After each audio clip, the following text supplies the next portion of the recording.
Hi guys, welcome to Office Blokes Reacts. I'm Office Bloke Dave. I'm Office Bloke Mike. I'm Office Bloke Daz. Collectively, we're the Office Blokes. Yeah, indeed, yes. We have lots of social media, we have a Patreon page, we have 2 other channels, we've got all the good stuff. Seek it down. If you search for it, you will find it. Give it a like, give it a follow, give it a flick, give it a mention, give it a share, give it a whatever. Give it one, give it a good one. Hop on the good foot and do the bad thing with it. Whatever you want to do. Just do it. Yeah, Give it a just do finger it. Go on. Just press it.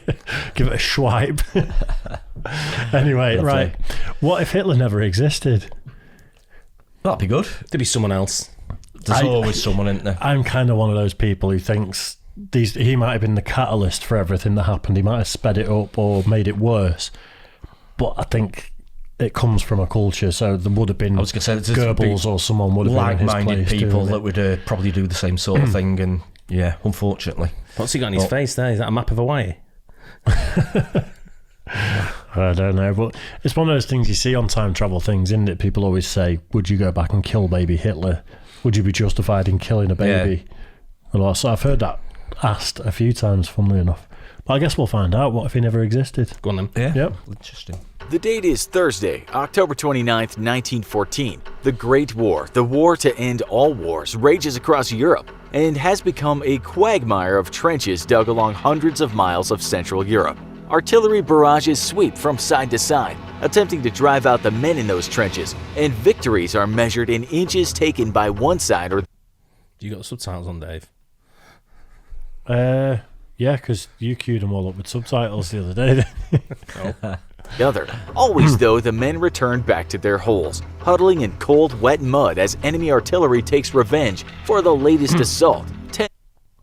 Tens of thousands have already died, and today, fresh recruits move to reinforce the German lines. The men are recently drafted from across Germany's poorer areas, and together make up the 3,000-strong 16th Bavarian Reserve Infantry Regiment. A messenger arrives on horseback bearing critical news. The British have managed to break through German lines, and if they're not stopped, a large part of the front could collapse. The regiment's commanding officer makes a quick decision and barks out orders to his sub-commanders, who blow on whistles to order the men up onto their feet and marching forward at double time. The soldiers hurry the best they can through a forest shattered by artillery barrages and thick with mud, marching to close the gap exploited by the British before a total collapse of this part of the front risks the collapse of Germany's front lines. Through the smoke and fog, though the men of the regiments flanking the Bavarian regiment's march catch only glimpses of gray-green caps, which look from a distance and through a haze a lot like British uniforms. Alarmed, they begin to open fire,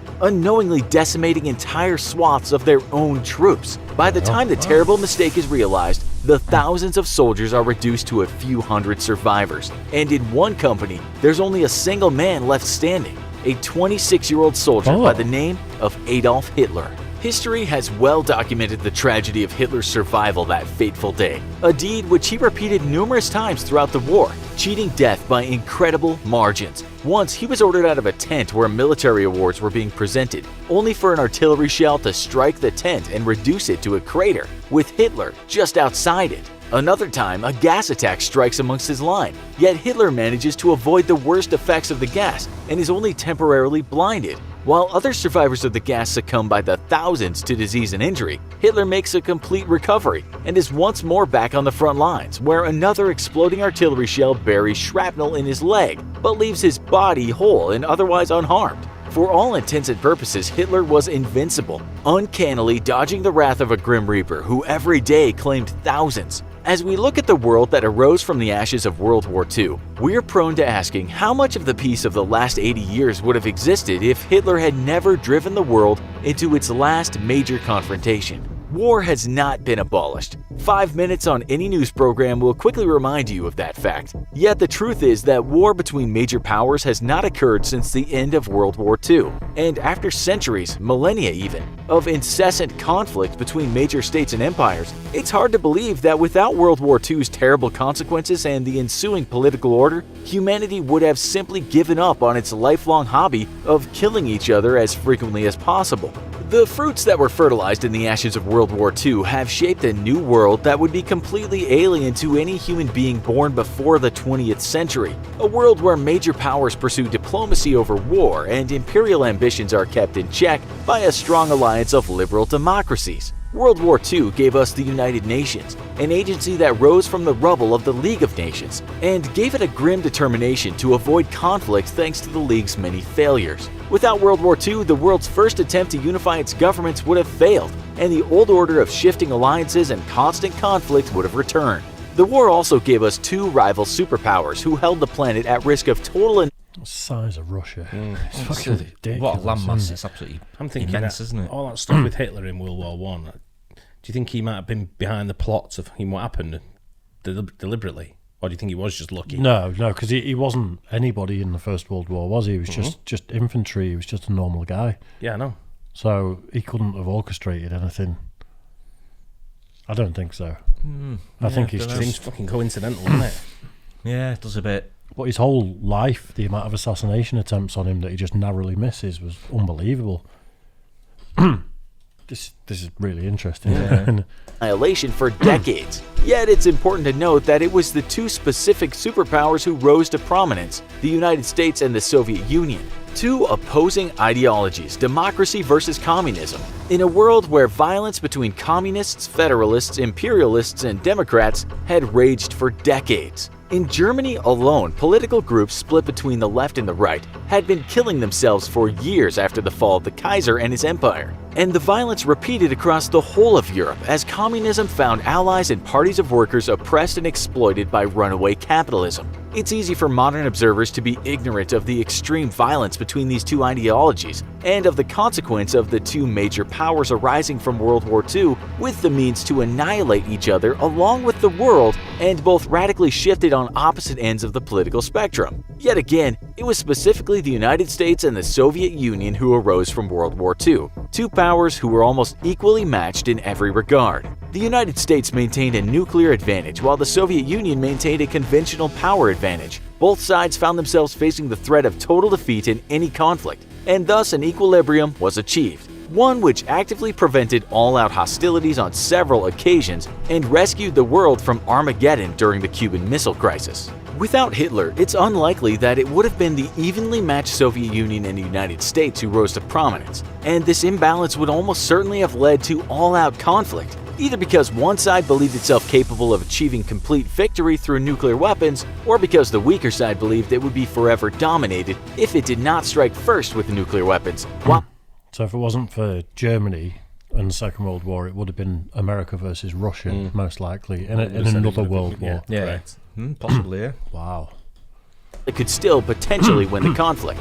There would have existed a tipping point in history between the two rivals, where the larger power reached a point that if the smaller power did not act immediately, it would never again be able to act to overthrow it. The larger power would have also been aware of this point, would have been aware of its approach, and would have had every incentive to launch a surprise attack on the smaller power first in order to annihilate it. The world would have gone up in nuclear fire. This point existed also between the US and the Soviet Union. Sometime around the mid-1950s, when the Soviet Union began the mass production of atomic weapons and testing on long-range rockets to deliver them intercontinentally. The US was itself greatly behind the Soviets in rocket technology, but had far surpassed them in long-range bombers. If the Soviet Union closed the nuclear gap by developing intercontinental ballistic missiles, it would forever eliminate the US's only nuclear advantage over the Soviet Union. Many within the American military argued for a surprise nuclear attack on the Soviet Union, believing that war was ultimately unavoidable and that this might be the only chance to win it with minimal damage to the United States. Sure, Europe would be reduced to nuclear rubble, but only a few American cities could possibly be hit by Russian long-range bombers, and even this was unlikely. The Soviet Union would be crushed under nuclear rubble, and the world would be free of the threat of a major all-out nuclear war forever, even if it cost the whole of Europe. Thankfully, the American presidents didn't listen to their military commanders, and of course we now understand the consequences of nuclear war far better than we did back then. We know, for instance, that while the United States would have been completely spared any atomic attacks, it and the rest of the world would have been starved to death in the ensuing nuclear winter as trillions of tons of debris shrouded the world for years. We know that global weather patterns would have eventually carried massive plumes of radioactive fallout as far as the American East Coast, potentially making large swaths of the eastern seaboard uninhabitable for decades, perhaps longer. The world would die a cold, dark death, and the survivors would find little land free of the poison of radiation on which to grow their crops once the sun returned a decade or more later. It was Hitler and his rise to power and the war and atrocities he committed that gave pause to the American presidents being compelled to strike out at the Soviet Union. But it was also the fact that their enemy was in fact the Soviet Union, a nation powerful enough to have a level of parity with the United States. Once more, had it not been these two specific nations that rose from World War II, the odds of an uneven matched set of superpowers are almost a certainty. But who could have arisen? Without Hitler, Germany's fate could have taken a threefold path. The constitutional democracy that arose after the fall of the Kaiser was unstable, and the president tried daily to maintain a balance between the opposing political parties. Democratic socialists and full-blown communists made up a large segment of the left seats in the German parliament, and hardline Nazis and imperialist nationalists made up equally large segments in the right seats in parliament. Not only were the two sides opposed to each other, the parties were all completely opposed to one another as well, leaving German democracy so unstable that 2 elections were called for in 1932 alone. This leaves the possibility of 3 paths for Germany without Hitler. Germany could have become a strong liberal democracy, which would have found itself closely allied with the democracies of Britain and France. This would have left the entirety of Western Europe in direct opposition to the expansion of communist Eastern Europe. Without a world war to weaken Germany and draw the United States into European affairs, the US would have remained as it was at the outbreak of World War II, isolationist and content to let Europe fight out its own problems. Hostilities between East and West were all but inevitable, and even during World War II, the British considered for the entirety of the war launching offensives against the Soviet Union after the fall of Germany. Hitler was fully aware of these hostilities, and when he launched his famous counterattack against the Allies pressing into Germany, which resulted in iconic battles such as the Battle of the Bulge, his strategy had in fact been not to completely defeat the British and Americans, but to hand them such a defeat just large enough that they agreed to a ceasefire. After the ceasefire, he hoped to talk the two sides into joining him against the Soviet Union, and was confident enough in this plan to consider it a likely path to a German exit from. What a ridiculous idea. Yeah. I'm going to beat you in battles, but not decimate you so that I can get you to join So I me can to use fight you. the Russians. Jesus That's Christ. the type of person you were dealing with, isn't it? Wow. No? It's just so, Unbelievable. so delusional, isn't it? Oh.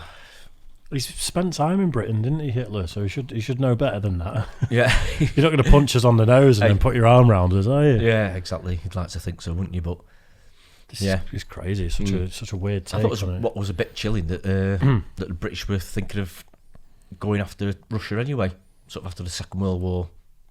It doesn't surprise me. You know, Just It was one of the. It was. I think we didn't have to, but it was. It was like I think it was to stop a continuation, maybe. yeah. Do you know what I mean? yeah, because the Russians were the lesser of the two evils, Yeah. weren't they? That's why they Yeah, became our that's right. allies. Yeah. Wow. World War II. With a German liberal democracy, World War II may have been postponed a few years, but would have still taken place, albeit without the United States involving itself. Given Germany's initial lead in developing the nuclear bomb, the West would have used these bombs the moment they became available, devastating the European countryside. With its vast reserves of manpower, though, the Soviets could have held out long enough for their spies to steal the secrets of the bomb and respond with their own in a few years. The devastating nuclear escalation would have led to a global climate catastrophe. Germany, however, could also have become an imperialist state once again. The German president during the early 1930s, Paul von Hindenburg, actually made Hitler chancellor because he expected Hitler to crush his political rivals and place the nation back on the path to imperialism. This historical outcome would very closely match a Germany of a third option, one where Hitler died in World War I and the Nazi Party gave the chancellorship to a much more competent and psychologically stable man. With Germany rising once more as an imperial power or as a fascist state with a more capable version of Hitler, it's indubitable that the nation would have launched the same offensives as it did the days before the official start of World War II. This would have prompted the same response from Britain and France and the same start to World War II. The difference this time, however, would have been a military leader who respected the opinions of his generals, who would not have foolishly launched an attack against the Soviet Union until it had secured Western Europe completely, and who would have practiced war with a more careful and tactfully sound approach. A more capable German Führer, or Kaiser, for example, would not have called for a halt to the German forces on their way to completely crush the British as they tried to flee at Dunkirk. A strategic mistake by Hitler, which would have irrevocably changed the course of the war for the Allies for the worse. Without Hitler and the rise of a capable Führer or Kaiser, Germany would have been an unstoppable war machine, which would have crushed the Allies before the United States could join the fight. Then, Germany could have turned its full might against the Soviet Union, which, facing only roughly half of Germany's power, still suffered near defeat in our real World War II. Facing the full strength of the Wehrmacht alone, the Soviets would have quickly fallen, and the German Empire or Third Reich would lay claim to all of Europe. Britain, France, the Soviet Union, and countless other European nations would exist only as governments in exile inside the United States. Whoa, whoa, whoa. Whoa, Hold up, wait a minute. Whoa. You might have beat the Russians, Germans, yeah. Yeah. You're not coming over here. Don't drag us into it. What are you talking? Inevitably, Britain would have. No. I don't think there's nothing inevitable about that. Just not having it. That's just rude. Not having it. Nonsense. For the first time, I disagree with infographics. Yeah. Different Cold War would have fallen on the planet. One where the United States faced off across the Atlantic against a Germany far more powerful than itself. Its only choice being nuclear war now or total and complete subjugation forever. The Holy Bible states that God works all things for good, and given the possibilities of a Germany without Hitler, it can be hard to argue that indeed history did turn out for the best despite the horrors of World War II. Millions of lives were lost, yet in the killing, it's likely that billions of lives were saved. And instead of a war of nuclear annihilation or a continuation of the incessant warmongering between major powers, we inherited a world of relative international peace. Our conflicts between major powers limited to small proxy wars in faraway corners of the world, and largely cultural and economic in nature. We never thought we'd say this, but thank God for Hitler. What do you think a world without Hitler would have actually looked like? That's a controversial one, isn't it? That See where it's really coming is. from, though. So- It wasn't what I expected at the start. No. I've Yeah. seen the angle he's taking on it, Yeah. and it makes sense, doesn't it? He's saying It's sort of difficult to agree with, yet would have been better with Hitler. When you just have to look at the situation with the concentration camps and stuff like that, it's hard to say, yeah, it's better that Hitler was there when you know what happened and when you know what he was responsible for. But then you get the arguments, what they're saying, that it could have been even worse. Yep. But it's I not think- an argument, no way. Yeah. Hitler wasn't just a sole operator that just No, of hated course. the Jews and decided that they were all the evil in the world. There was a culture of that in Germany. Yeah. So, they're saying like this next, like a more capable leader might have taken his place. Could have been worse. True, maybe. Because there was hate crimes against Jewish people for a Yeah. long time But before the there's Second sure, World War yeah. broke out. There's There's loads of other, it. there's other leaders that have sort of like followed similar sort of suits, haven't they, across the different parts of Europe as well. Don't know which. Yeah. Don't know. I think Slobodan Milosevic was sort of similar sort of vein. Yeah. So do you Same think type of person, yeah. do you think the world was just geared up for it, and thank God it happened before everyone had nuclear capabilities? Is Quite that the possibly. gist with that? Quite possibly, yeah. But I think it just shows me, like, I don't think there ever will be a nuclear war, because, it's just Shooting yourself in the foot, isn't it? everyone's screwed, aren't they? If that ever happens, then, it's good night. But, Not everyone thinks like us, though, do they? No. Straight No, thinking, true. normal. You look at other countries that have got nuclear weapons or building nuclear weapons, and you've got, definitely rogue look countries, yeah, if you've that's got what you rogue mean, countries. yeah. You look at all you have to do is look at the guy we were talking about the other day in Kim Jong-un. yeah, Oh, people absolutely, like him yeah. and the I'm thinking about- Ayatollah Khomeini. Absolutely, yeah, People it's a like good that, point. no. Yeah, I'm thinking about Russia, China, America. You think they know, don't they? They think, yeah, it's just not worth it. They know it's not worth it. But, yeah, good point. North Korea, places like that, Iran, you think, they're probably stupid enough to, do something like that, aren't they? I don't think Iran are as much of a satellite sort of state. Do you think they're doing it more for sort of... I think they're a lot more westernised than a lot of people like to think. I think you've had it, yeah, definitely. It's just the fact that they've gone more back towards a heavily religious construct, for societal constructs than they were. They were more liberal a couple of decades ago. But a lot of society is liberal over there, isn't it? They're quite westernised, aren't they? Yeah, and I think your average Iranian person actually knows better than your average person in, say, China or North Korea, where it's a lot more restricted. I think personally, anyway. Not sure about that. I've got a friend that's been over there, and spent a bit of time over there, and said it's quite westernised, and it was it's that dodgy stuff was happening when the general got blown up and stuff. Yeah. Well, there's a quick one. If someone like North Korea did attack, say, America, and America retaliated, do you think China, who's a natural, friends of North Korea, allies, do you think they'd stick up for them, or do you think they'd just stand by and say, actually, I think you deserve it, we don't want to get involved? Well, they'd say, don't do it, but... They'd throw them under the bus. That's what I'm thinking. I think they think, you shouldn't have done that. It's a bad move. Yeah. I'd like to think so, anyway. I'm not sure. I think there'd be a lot of diplomacy that has to go into effect between different countries, and there'd be a lot of opportunists who see something like that happening as a time to strike as well. Yeah. But China looking at you, Vlad.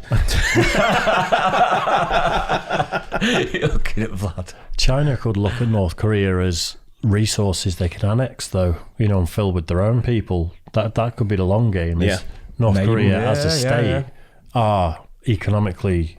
Or merge it back as one Korea. Economically screwed, aren't they? I think China would probably go for the land grab over anything, because what do they need? South Korea won't want that. Well, and then that's when America comes in more, because they're sort of like South Korea's allies, aren't they? And they're there on the board. Japan won't like that. No. Japan won't like, exactly.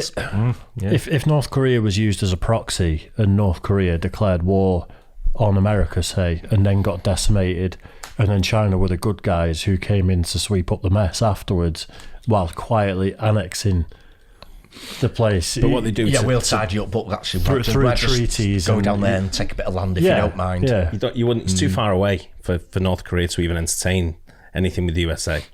Well, how they'd poke that bear is they'd attack their allies, the more localized allies, where they can bully them a little bit better. Yeah. So your Japans of the world and South Korea, places like that. Japan would be. There's a treaty where Japan aren't supposed to. They're only supposed to have a defence army, not an offensive army. Right. Yeah. And that was after the Second World War, and that was a treaty signed with America. So more judo, not karate. Basically, yeah. So I think if Japan, there is a treaty that if Japan get attacked, America have an obligation to go and do something about it. And that's how they poke the bear, isn't it? That's what they do. Yeah, of course. They sort of like start, and that's how they wind up. When they fire the test rockets out of North Korea, they always fire them over Japan. Yeah. Or over sort of like that way. You know what I mean? It's always a bit of a wind up, and like I say, poking the bear, aren't they? And that's what they do. That's how they work it. Yeah.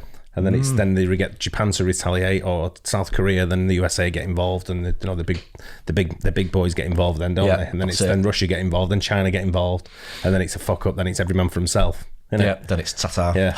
Then it's they're an Indian truck company. Yeah. Construction company. It's not them. All right, fair enough. Then it's thank God we're a little island. Yeah. Maybe. Who we fucking pull for eyes straight off the bat. We'd just be like, gone. No one's going to do that. Don't take it personal, but we'd be fucking first out. I don't think we would. You're mad. Everyone's got all their shit pointing at us just to take us straight out in the first heartbeat. Nah. Right. No, these bad players on the other side would be looking at places like New York, I think. Too far. Where you can take out an infrastructure. Too far. Yeah, maybe. What would you benefit from nuking Liverpool? Fucking lot. I'll tell you now. Improve it. It'll make it look a lot better, number one. Anyway. We're only joking. Yeah, I hope you guys like that too. Don't forget to like and subscribe, hit the bell, and we'll catch you on the next one. Cheers.